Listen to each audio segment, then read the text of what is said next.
complete acceptance of the material mother.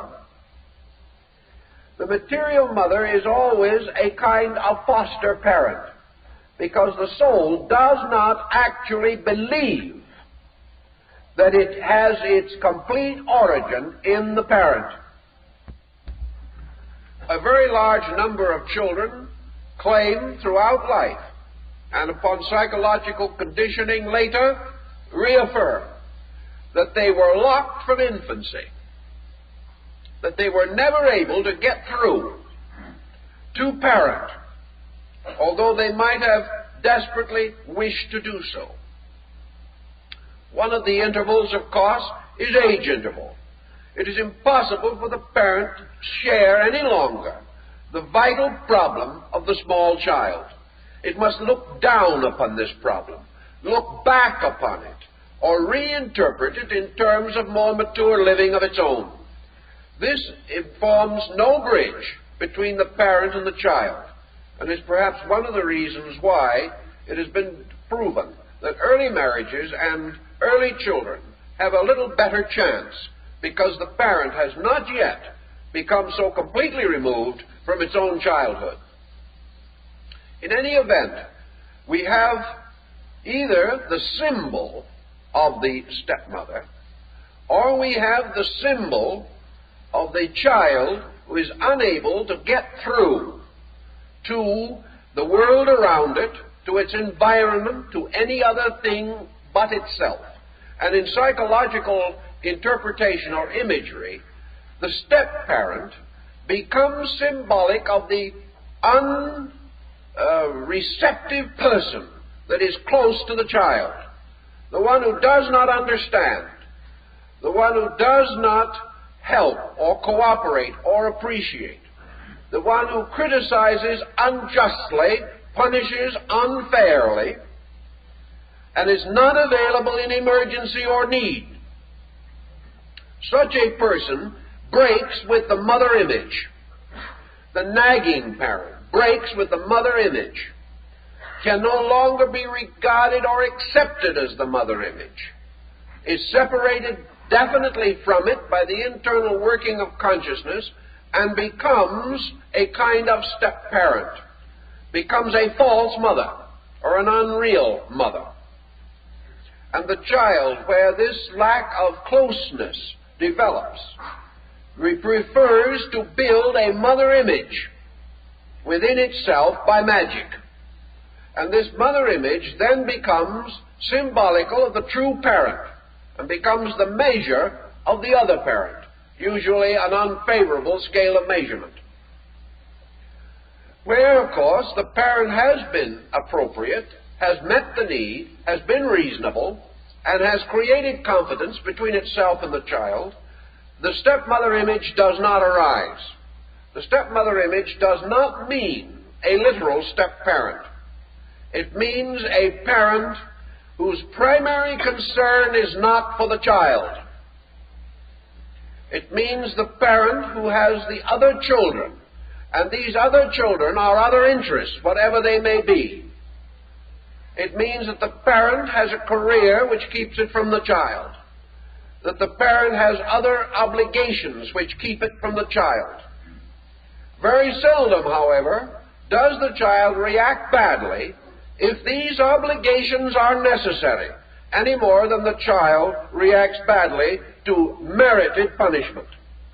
When a child knows that it deserves punishment, its psychic nature is not injured by rebuke, if that rebuke is reasonable. It is only when the child honestly and sincerely believes that an injustice has been committed that trouble starts. It's the same way in connection with the step-sisters, who represent parental interests that separate the child from parent. And against these, jealousies arise, and these become symbolical of enemies, of adversities, of adversaries of all kinds. They are whatever it is that will keep the parent from the child. Under some conditions, these stepchildren may also be other children in the family, where the parent has shown unreasonable favoritism against the child who has the highly colored imagination.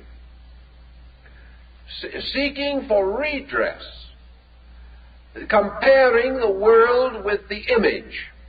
The child says, this cannot be my parent, because this does not fulfill the parent image, which is born with the child, and which is part of the child's own internal consciousness. Thus we find Cinderella brought down into a rather mediocre situation of simply being a servant of the stepmother and the stepsisters. A servant now means mediocre association. It means that the child is sacrificed or bound or chained to the purposes of other people. And wherever the psychic integration recognizes, therefore, that it is imposed upon, that it is exploited, that it is sacrificed to other purposes, the identity of family, the unity of the relationship between the child and parent, these things are disrupted. In this emergency, the child does what all children do. Cinderella retires into herself and into an imaginary world. This is her world of magic. And this is the way in which the soul attempts to compensate for the troubles with which it is burdened. Again, the story, as we said, belongs to a period or a level of idealism in society, in a time when retiring into self was not an experience of frustration alone, but an experience of re-identification with divine good.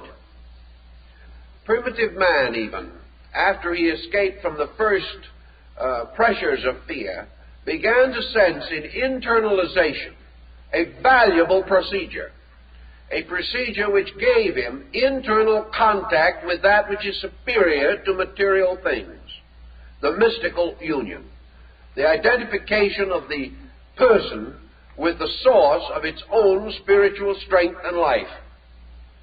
This would be the attitude which we find in the Cinderella story. We find the psychic entity, in this case the anima, searching for new outlets and finding them through introspection, through the recreation of its own internal sense of values, the building of an inner life. Now, of course, actually, all of the purposes of our outer training are that we shall build an inner life.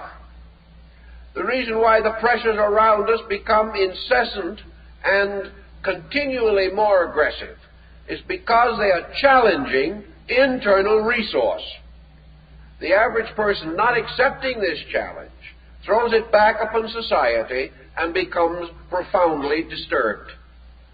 Actually, our entire material existence has as its end and goal the recognition that it is not the end and goal, and that through man's inability to overwhelm the collective material state, he must come to the realization that his growth, his maturity, his peace of mind, these things lie within himself. So with a psychic life, recognizing the frustration which can be worldliness in all of its forms and departments, the competition, ambition, greed, and selfishness of everything around it, personified by the step-parent and the daughters. This psychic life, as in the more historical account of St. Francis of Assisi, turns inward to begin the development of an internal world of beauty. This internal world of beauty must lead to the gradual unfoldment of the great romance of the soul. The romance which leads to the hermetic union, or the identification of the parts of the soul in total relationship. To achieve this end, magic has to be brought into the story, because this magic is the magic of internal visualization. Under magic also would come all of your mystical disciplines, all of your meditative practices, all of your Eastern yoga and Vedanta, all of your Western mysticism and your idealistic religious emotion teaching. All of these things would fall under the same general heading. They represent the ladder by which the individual seeks to ascend into total identity with himself. The soul, discovering that it will not be understood in the world, turns to seek the understanding of its own counterpart, seeks to be united with the only thing with which it can ever be actually united. And if the soul's making this journey, it represents the anima, then the end, the goal, must be the animus, or its union with the positive pole of itself. Here we have a statement that is theologically quite obvious, for we find it again, of course, in the Apocalypse of St. John, where the entire fairy story lives again, now on the level of high religious legendary. Here we have the holy city of Jerusalem adorned as a bride, and we find the church representing the spiritual ecclesia, or assembly of man, being raised up into marriage with the Lamb, symbolizing the messianic power of the Oversoul. Thus the search for union with the divine part, or the over part of self, the search for the ultimate satisfaction of all need, the end of all incompleteness, lures the soul to the next of its most magical practices. And in this case, it is represented by this wonderful palace in which lives the young prince, who is always conveniently unattached. He is never in a position which is going to triangulate anything, which is, of course, always helpful in the fairy story, but must be true in the case of the soul, because actually the soul, anima animus, are soul mates, because not that they are embodied in different persons who must find each other, but upon different levels which must be united in one being. So the prince gives his wonderful ball at the palace, which is, of course, the symbolism of a high dramatic ritual, a romantic ritual, a symbol of all of the ideals which would be represented by the young and frustrated girl Cinderella. By the aid of the magician, the magic of the good fairy, she is able to attend this tremendous festival in the palace of the prince. This part of the legend, like many other elements of it, is derived directly from the high religious mysticism of the troubadours. The young prince and his gay court must be the court of love of the troubadours.